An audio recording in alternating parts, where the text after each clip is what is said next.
Freeze का use तो आप सब करते होंगे। फ्रीज का वो हिस्सा जहां पर बर्फ को जमाया जाता है उसे फ्रीजर बॉक्स कहते हैं। फ्रीज की कूलिंग कैपेसिटी बढ़ाने पर फ्रीजर बॉक्स की दीवारों पर एक मोटी सी बर्फ की लेयर जम जाती है।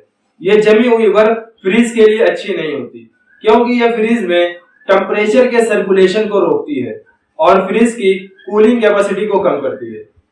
फ्रीजर बॉक्स की दीवारों से इस बर्फ की लेयर को हटाने को डिफ्रॉस्टिंग कहते हैं।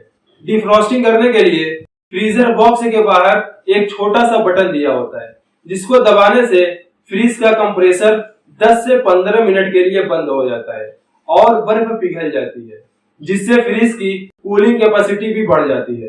दोस्तों, ऐसे इंटरेस्टिंग वीडियोस के लिए हमारे YouTube चैनल को सब्सक्राइब करें, वीडियो को लाइक और शेयर करें।